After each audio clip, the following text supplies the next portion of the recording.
Okay, welcome to the final session for the day. Organizing के chapter को शुरू करते हैं। शुरू क्या करते हैं, कंटिन्यू करते हैं।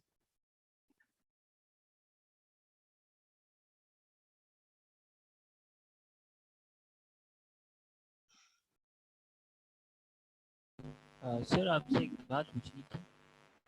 जी, ये फाइनल के लिए कितने चैप्टर्स कवर करेंगे?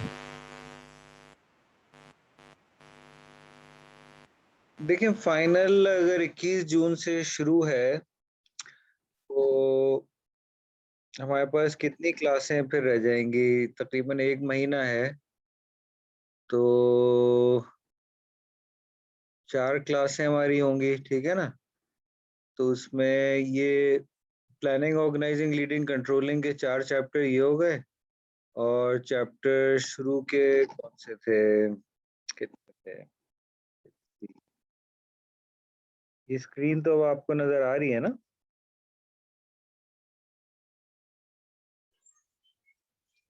जी सर, नजर आ रही है।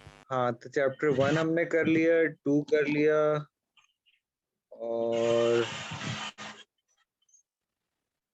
बस 1 2 किया है। फिर ये planning, organizing, leading, controlling 6 chapter ये हो जाएंगे।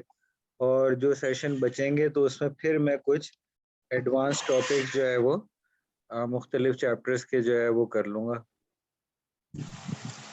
अच्छा सर, ये मिड से पहले जो चैप्टर्स होने चाहिए, क्या ये भी फाइनल के लिए होंगे? असल में मेरा अपना तो ये होता है कि हाँ, बिल्कुल मैं क्यूमुलेटिव रखता हूँ, मगर वो डिपार्टमेंट की पॉलिसी जो है वो उस पे भी डिपेंड करता है। तो last time I think online जो एग्ज़ाम्स हुए थे फाइनल, उसमें डिपार्टमेंट ने पॉलिसी डिसीजन लिया था कि मिड टर्म से पहले के टॉपिक्स नहीं आएँगे, तो वो जो डिसाइड करेंगे उसी के हिसाब से होगा। तो अभी ना हमें कुछ बताया है। वैसे मैं अगर अपने तौर पे रखूँगा तो मैं फिर क्यूमुलेटिव रखूँगा, ठीक है? और उसकी एक वजह है, ये नहीं है कि बिला वजह स्टूडेंट्स पे कोई प्रेशर है कि जी वो 8 चैप्टर पढ़ें, 10 चैप्टर पढ़ें। उसकी लॉजिक बड़ी सिंपल है कि जो हमने शुरू में कॉन्सेप्ट पढ़े, वो फंडामेंटल या बेसिक कॉन्सेप्ट्स हैं। तो वो बेसिक कॉन्सेप्ट्स को समझे बगैर या उनको दोहराए बगैर एडवांस कॉन्सेप्ट जो है वो बेमायने और बेकार हो जाते हैं, ठीक है ना?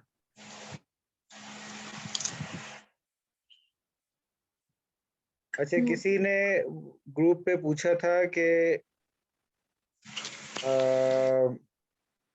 रिपोर्ट के रिपोर्ट के बारे में। हवाले से सर। जी हाँ, रिपोर्ट के हवाले से।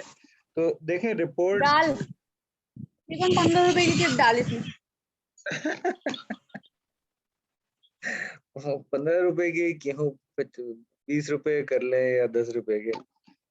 तो खैर एनीवे, भाई अपने माइक प्लीज बंद रखिए। रिपोर्ट बिल्कुल स्ट्रेट फॉरवर्ड है। एक कंपनी आपने सेलेक्ट करनी है, वो कंपनी पाकिस्तान में ऑपरेट करती हो, उसके ऑपरेशंस, प्रोडक्शन, ये सर्विस पाकिस्तान में हो, चाहे वो मल्टीनेशनल है या लोकल कंपनी। तो वो कंपनी की चॉइस आपके ऊपर है। वो कंपनी प्रोडक्ट बनाती है, सर्विस देती है, मल्टीनेशनल है, लोकल है, बड़ी कंपनी है, दरमियानी है, छोटी है, ये सारी चीज डिसेंट्रलाइज्ड है, आप पे छोड़ दी, ठीक है? सेंट्रलाइज क्या चीज है, जो हम ये ऑर्गेनाइजिंग के चैप्टर में देखेंगे, सेंट्रलाइजेशन और डिसेंट्रलाइजेशन। वो ये है कि चारों फंक्शंस, यानी एक कुछ तो मैनेजमेंट के कंपनी की हिस्ट्री देनी होगी आपने, ब्रीफ सी 1-2 पेज की, वो आपको कंपनी की वेबसाइट पे या एनुअल रिपोर्ट मिल जाए, सब पता लग जाएगी। फिर कंपनी का एक ओवरव्यू देना होगा कि कंपनी क्या काम करती है, प्रोडक्ट्स क्या हैं, कस्टमर्स कौन है, कंपेरेटर, जो एनवायरनमेंट का थोड़ा सा रिफ्लेक्शन। और फिर 4 जो मेन चैप्टर होंगे रिपोर्ट के, वो होंगे प्लानिंग, ऑर्गेनाइजिंग, लीडिंग और कंट्रोलिंग के। कि कंपनी प्लानिंग कैसे करती है, ठीक है? गोल्स क्या हैं उनके, गोल्स को अचीव करने की स्ट्रेटजीज क्या हैं।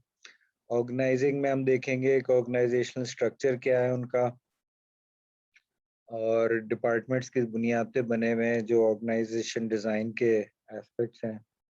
फिर लीडरशिप का चैप्टर में आप बताएंगे टिपिकली सीईओ या प्रेसिडेंट, ये जो भी टाइटल है उनका, कि वो कौन है, उनकी क्या खसूसियात हैं। जो लीडरशिप के चैप्टर में हम देखेंगे जो मुख्तलिफ लीडरशिप की थ्योरीज हैं, ट्रेड थ्योरी है मिसाल के तौर पे, बिहेवियरल थ्योरी है, कंटिजेंसी थ्योरी है। तो और फाइनली कंट्रोल के चैप्टर में आप अपनी रिपोर्ट में बता देंगे कि कंपनी में कंट्रोल किस तरह से होता है, चेक्स एंड बैलेंसेस क्या हैं, ऑडिट होते हैं, इंटरनल होते हैं, एक्सटर्नल होते हैं, कितनी फ्रीक्वेंसी के साथ चेक होता है। तो चैप्टर कंट्रोल का चैप्टर में जो टॉपिक्स हैं वो उसका आप बता देंगे। कंकरेंट कंट्रोल है, फीडबैक है, फीड फॉरवर्ड कंट्रोल एक कहलाता है। तो आइडिया बेसिकली रिपोर्ट में यह है कि जो कॉन्सेप्ट्स आपने किताब में पढ़े हैं उनको पाकिस्तानी कॉन्टेक्स्ट में आप उनकी एप्लीकेशन रियल लाइफ कंपनी की, उसकी आप डिस्क्रिप्शन जो है वो बता रहे होंगे। यहाँ तक बात समझ आ गई?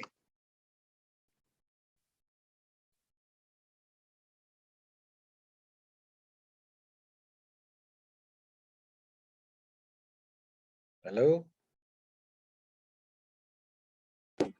Yes sir. यस सर, आ गए। सर जी सर। अब देखें, बात समझना का कहना आसान है, वो असल समझ आती है करने से। तो आप जल्द अज जल्द कोई कंपनी पकड़ें, ठीक है? और कंपनी पकड़ने का मुराद है कि उसमें कोई कांटेक्ट जो है वो ढूंढें। उसमें इंसान अपने घर, मोहल्ले वाले, रिश्तेदारों, कोई ना कोई फैमिली, फ्रेंड्स, फ्रेंड्स के पेरेंट्स और उनका पूरा नेटवर्क, कहीं ना कहीं कोई कांटेक्ट मिल जाएगा। बेसिकली उनको अप्रोच करके ये कहना है कि हमने आपकी मैनेजमेंट की प्रैक्टिसेस पे रिपोर्ट बनानी है। स्टूडेंट लेवल पे, थर्ड सेमेस्टर के आप स्टूडेंट्स हैं और कोई उनसे खुफिया इंफॉर्मेशन, कॉन्फिडेंशियल इंफॉर्मेशन, अगले साल के उनके प्लान, वो कुछ नहीं लेने। आपने अपने स्टूडेंट लेवल पे जितनी आपकी अकल और समझ है उसके तहत आपने जो है वो रिपोर्ट लिखनी है, ठीक है? अगेन जो अभी पिछले 2 सेशन में डिस्कशन रहा, शॉर्टकट आप लेंगे, आप सेटिस्फाइसिंग के चक्कर में पड़ जाएंगे कि ढूंढो कोई रिपोर्ट भाई नेशनल फूड से मिल जाए, पीएसओ पे मिल जाए, पीआई मिल जाए, जो शान फूड पे मिल जाए। जो दर्जनों रिपोर्टें पाकिस्तानी कंपनियों मौजूद हैं कि हल्दी लगे ना पिटकरी, बस हमारा काम बन जाए, रिपोर्ट ही तो देनी है ना, कौन पढ़ेगा? आप देख लीजिएगा कि मैं रिपोर्ट पढ़ता हूँ, बेहतर है कि आप 15 पेज की अपनी बनाई हुई अपनी मेहनत की रिपोर्ट दे दें, बिलमुकाबला कि आप 50 पेज की शानदार रिपोर्ट दें जो किसी और की हो। अ, मेरा प्रोफेशनल काम ही यही है, टीचिंग का और रिपोर्ट की रीडिंग का। तो मेरे लिए पकड़ना जो है ना वो बहुत आसान है। तो आप अगर समझ रहे हैं कि जी नहीं पकड़े जाएंगे और माजी में हम करते आए हैं ऐसा, ये आपकी गलतफहमी है। अ, और नंबरों की देखिए बात नहीं है, बात यह है कि सीखा क्या आपने। रिपोर्ट राइटिंग खुद एक स्किल है, इंफॉर्मेशन गैदर करना एक स्किल है, उसको समझ के और कॉन्सेप्ट्स को अप्लाई करना ये एक स्किल है। तो ये स्किल्स अगर आप सीख लेंगे ये आपके ही काम आएंगे, इसमें कोई शॉर्टकट का तरीका नहीं है, ठीक है ना? तो अगर कंसेप्चुअली ये बात समझ में आ गई कि रिपोर्ट में क्या करना है, अब उसको हकीकी तौर पे फुली अंडरस्टैंड करने के लिए कि हाँ भाई रिपोर्ट क्या होती है, मैनेजमेंट की रिपोर्ट, जब आप काम करना शुरू करेंगे तो आप फिर देखेंगे अच्छा ये कॉन्सेप्ट कैसे अप्लाई हो रहा है। हो सकता है कंपनी वाले आपको पूरी इंफॉर्मेशन ना दें, तो फिर मैं आपको बताता हूँ कि भाई कुछ अजम्पशंस अपनी करनी होती हैं, कुछ अपने अकल समझ लगानी होती है। कंपनी वाले कोई भी कभी भी आपको 100% इंफॉर्मेशन नहीं दे देंगे। इनफैक्ट जब आप कंपनी में काम करना शुरू करेंगे एम्प्लॉय के तौर पे, तो आपको खुद अंदाजा होगा कि even as an employ company के आपको एक परफेक्ट इंफॉर्मेशन तब भी नहीं है। कंपेरेटर्स क्या कर रहे हैं उसको भी परफेक्टली नहीं पता होता। 6 महीने बाद क्या होने वाला है, गवर्नमेंट की पॉलिसी चेंज क्या आएगा, डॉलर का रेट कहाँ पे होगा, ये किसको पता है? सीईओ को भी नहीं पता। तो इम्परफेक्ट इंफॉर्मेशन हमेशा होती है। तो ये रिपोर्ट एक हल्की फुल्की सी एक्सरसाइज है कि आप एक्चुअली तो अभी मैनेजर नहीं है, मगर वर्चुअली मैनेजर के माइंडसेट में जाके और सोचें और देखें, ठीक है ना। और जब आप जॉब के लिए अप्लाई करेंगे तो वहाँ भी जब आपका एक्सपीरियंस नहीं होगा तो ये रिपोर्टें, प्रोजेक्ट्स, असाइनमेंट्स ये आपका वर्चुअल एक्सपीरियंस के तौर पे जो है ना काम आते हैं। तो इसको मार्क्स के नज़रिए से नहीं, इसको लर्निंग के नज़रिए से आप देखें। अब अगर ये बात आपको समझ में आ जाए तो मेरा मकसद पूरा हो जाए। अगर आप वही कट पेस्ट के चक्कर में पढ़ेंगे तो नंबर भी नहीं आएंगे और आपकी लर्निंग भी नहीं होगी। तो काम शुरू कर दें, जो भी हो मेहनत आपकी हो, ठीक है। लेट्स सी कौन बता रहा था।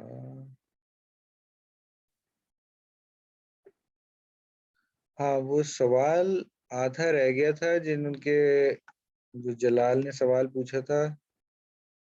Is it?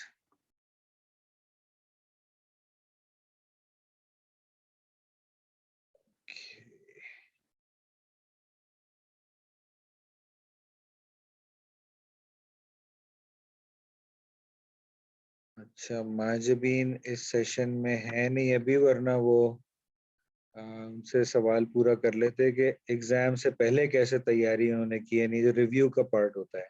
एनीवे, क्लास में नोट्स लेना, खुद से किताब पढ़ना और एग्जाम से पहले रिव्यू करना, ये कोई इसमें सीक्रेट या मिस्ट्री नहीं है स्कोर करने के लिहाज से। रिपोर्ट में कोई मिस्ट्री नहीं है, स्ट्रेट फॉरवर्ड कंपनी की हिस्ट्री, कंपनी के बैकग्राउंड, कंपनी का एनवायरनमेंट और प्लानिंग, ऑर्गेनाइजिंग, लीडिंग, कंट्रोलिंग कैसे होती है उस कंपनी में, ये आप डिस्क्राइब कर देंगे 15-20 पेज में, आपके जो है अच्छे नंबर आ जाएंगे। कट पेस्ट करेंगे, इधर उधर से उठाएंगे रिपोर्टें, नंबर नहीं आएंगे, ना सीखने को कुछ मिलेगा। अच्छा जी, अब ये बताइए कि आपके इस क्लास में ऑर्गेनाइजिंग के ये चैप्टर में कहाँ तक मैंने कराया है? इफ एनीबडी रिमेंबर्स, ये दोनों सेक्शन में थोड़ा सा ओवरलैप आ जाता है।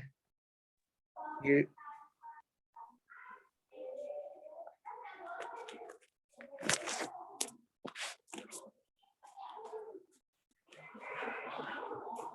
yes, would somebody like to say something?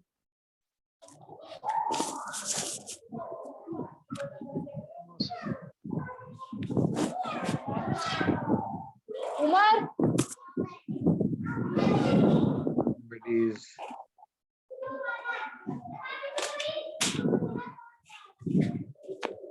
Umar, mic Umar is bhai ka. Umar, okay. Umar bhai ka. Mic bang ka. Aspal. Oh boy.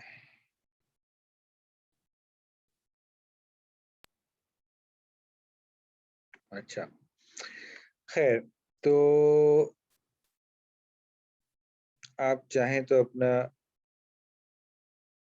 Mic खोल सकते हैं if you so want. I think some people don't realize that your video is open. Yeah. तो organising के function में हम काम को जो हमने प्लानिंग के स्टेज में डिटरमिन कर लिया था कि क्या करना है और कैसे करना है, फिर हम उस काम को एक्चुअली करने के लिए हम ऑर्गेनाइजेशन का एक स्ट्रक्चर बनाते हैं, हम काम को एलोकेट करते हैं। सबसे बड़ा एलोकेशन ये है कि किसने करना है वो काम, तो ऑर्गेनाइजेशन का एक स्ट्रक्चर बनाया जाता है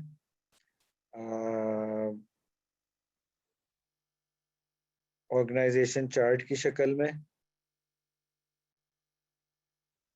और उसमें असाइन किया जाता है कि भाई कौन शख्स किस डिपार्टमेंट में काम करेगा, किसका क्या लेवल होगा, उसको कौन रिपोर्ट कर रहा होगा, और किसकी क्या जिम्मेदारी होगी, इख्तियारात क्या होंगे। तो हम एक तो वर्क को एलोकेट करते हैं, लोगों में रिस्पॉन्सिबिलिटीज लगाते हैं लोगों की, और ऑफ कोर्स ये तो ह्यूमन रिसोर्सेज का एलोकेशन हो गया।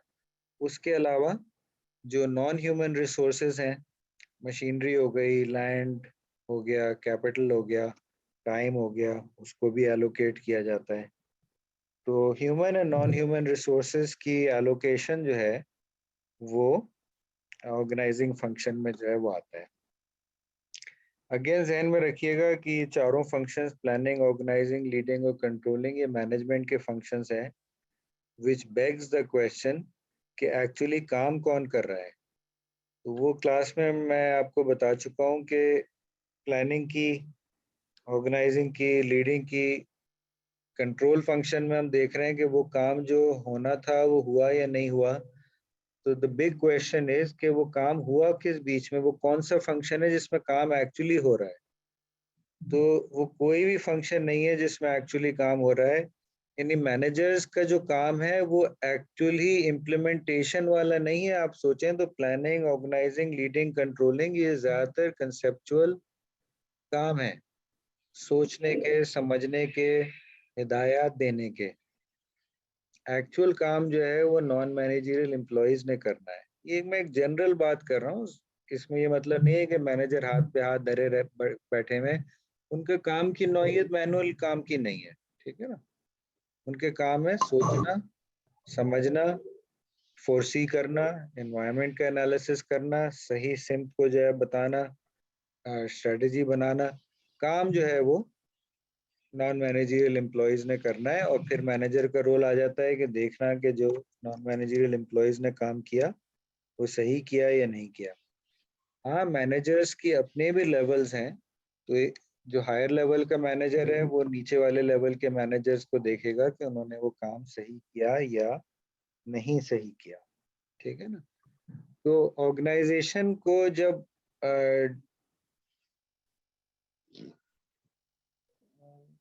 is the issue here? अच्छा, ये फिर 10 मिनट की टाइम लिमिट शुरू हो गई है। वी स्टार्टेड एट 3:40 एंड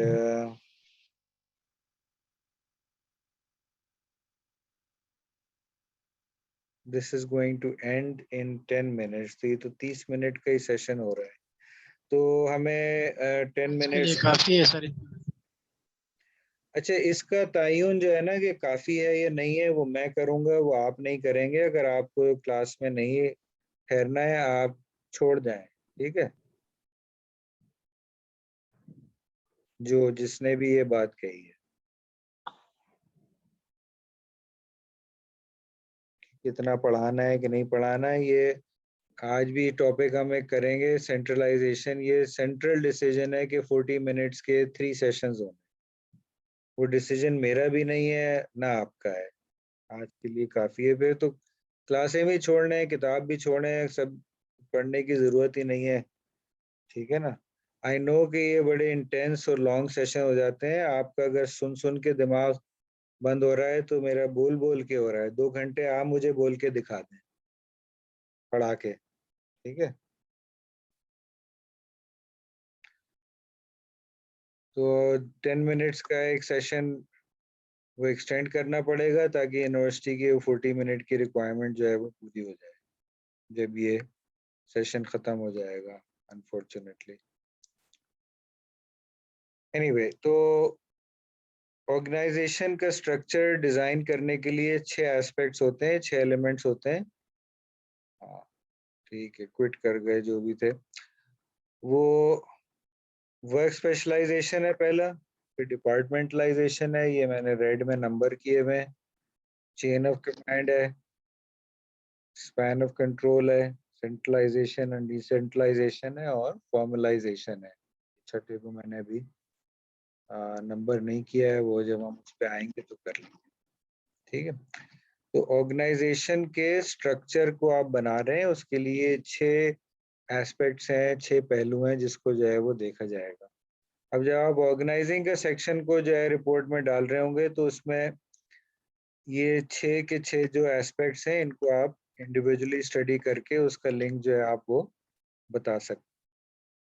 तो वर्क स्पेशलाइजेशन की शायद बात हो चुकी है, काम को स्पेशलाइज तरीके से तकसीम कर दिया जाता है, डिवाइड अप कर दिया जाता है। एडम स्मिथ की मेरा ख्याल है बात हो चुकी है कि एडम स्मिथ ने इस पर 250 साल पहले काम किया था कि जब आप काम को डिवाइड अप कर देते हैं स्पेशलाइज टास्क्स में तो एफिशिएंसी बहुत बढ़ जाती है।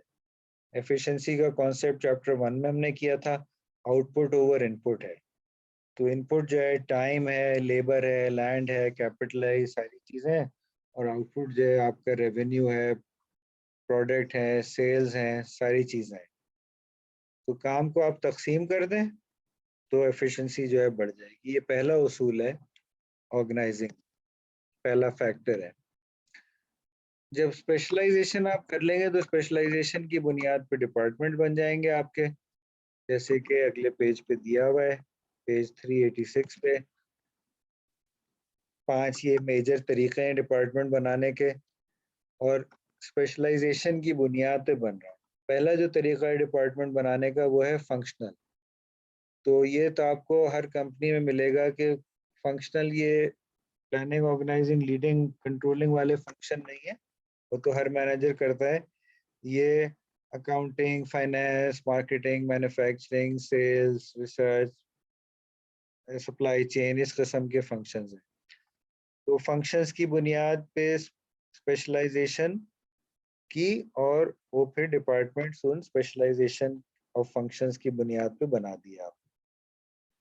और हर किस्म के डिपार्टमेंटलाइजेशन के नीचे ये प्लस माइनस फायदे नुकसान दिए हुए हैं, वो आप देख लीजिए। जियोग्राफिकल डिपार्टमेंटलाइजेशन ये भी स्पेशलाइजेशन का नतीजा है कि हर शख्स जो उस इलाके से, जियोग्राफिकल इलाके से वाकफियत रखता है, वो इस इलाके के लोगों को, वहाँ के कस्टमर्स को, वहाँ के कल्चर को, क्लाइमेट को बेहतर समझता है जनरली स्पीकिंग। तो डिपार्टमेंट बना दिए जाते हैं, खासतौर पे सेल्स में होता है, जैसे यहाँ दिखाया गया है कि सेल्स के डिपार्टमेंट इलाके के लिहाज से बना दिए जाते हैं। पाकिस्तान क्योंकि हॉरिजॉन्टली वाइड नहीं है, वर्टिकली है, तो यहाँ नॉर्थ, सेंट्रल, साउथ इस किस्म के या 5 जो मेजर सिटीज़ हैं, पिंडी, इस्लामाबाद एक यूनिट हो गया, ट्विन सिटीज़ पेशावर, लाहौर, कराची, कोयटा, ये 5 इलाकों की बुनियाद पे रीजन बना दिए जाते हैं। तो महारत जो है स्पेशलाइजेशन वो इलाका ही है। प्रोडक्ट डिपार्टमेंटलाइजेशन, ये रियल लाइफ कंपनी की मिसाल दी हुई है, ये सब मैं आ चुका हूँ शायद। प्रोडक्ट में महारत होती है, स्पेशलाइजेशन होती है, उस बुनियाद पे डिपार्टमेंट दिए जाते हैं। प्रोसेस, खासतौर पर फैक्ट्री में कि एक चीज़ आई, फिर उसके कुछ अमल हुआ, फिर अमल हुआ, फिर कुछ अमल हुआ, फिर फाइनली फिनिश प्रोडक्ट बन गया, इंस्पेक्शन हुई और फिर शिप हो गया। तो it makes logical sense departments जो बनाए जाएंगे वो फंक्शनल बुनियाद पे बनाए जाएंगे, प्रोसेस की बुनियाद पे बनाए जाएंगे। I am sorry. Last but not least, अगर मेजर कस्टमर्स हैं किसी कंपनी के तो स्पेशलाइजेशन जो है वो कस्टमर की बुनियाद पे, कौन शख्स किस कस्टमर को बेहतर समझता है। और कस्टमर ज़रूरी नहीं कि इंडिविजुअल्स हों, कस्टमर से मुराद हो सकती है कि जो ग्रुप्स ऑफ कस्टमर्स हैं, जैसे यहाँ दिया हुआ है कि रिटेल कस्टमर्स, फिर होलसेल कस्टमर्स और गवर्नमेंट के जो कस्टमर्स हैं। ठीक है, तो ये स्पेशलाइजेशन हो गया, डिपार्टमेंटलाइजेशन हो गया। तीसरा जो एस्पेक्ट है ऑर्गेनाइजेशन स्ट्रक्चर बनाने में वो है चेन ऑफ कमांड का। तो again, because I haven't got any feedback from any one of you, तो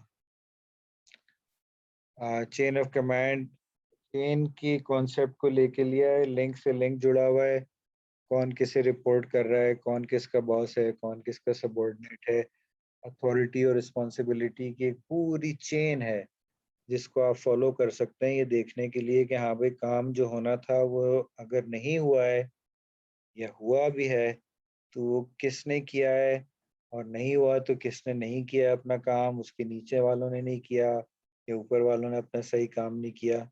ये पूरी कड़ी से कड़ी चेन जो है वो जुड़ी हुई है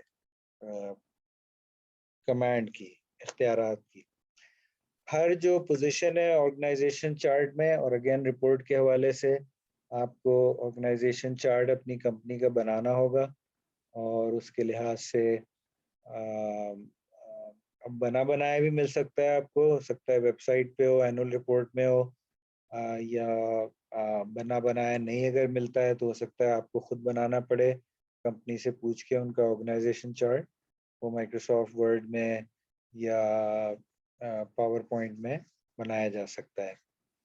तो हर जो बॉक्स है, हर जो ऑर्गेनाइजेशन चार्ट के मेंबर है, उनके दो चीज़ें होंगी हर जॉब में, वो है अथॉरिटी, इख्तियारात, और रिस्पॉन्सिबिलिटी, जिम्मेदारियां जो दी हुई हैं।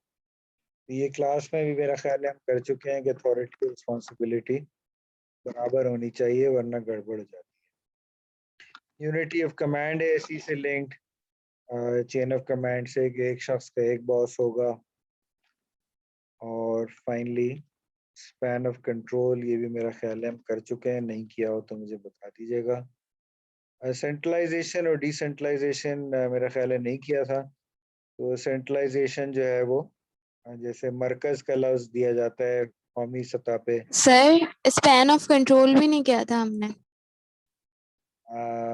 ओके, स्पैन ऑफ कंट्रोल हम कर लेते हैं। अब ये अनफॉर्चुनेटली ये 40 मिनट्स जो फ्री मिलते हैं जूम में वो 30 मिनट में ख़त्म किया जा रहा है। आई डोंट नो कि क्या ये ग्लिच आ रहा है आज, आ, वो भी आपके क्लास के साथ हो रहा है, दूसरे सेक्शन के साथ तो ये नहीं हुआ।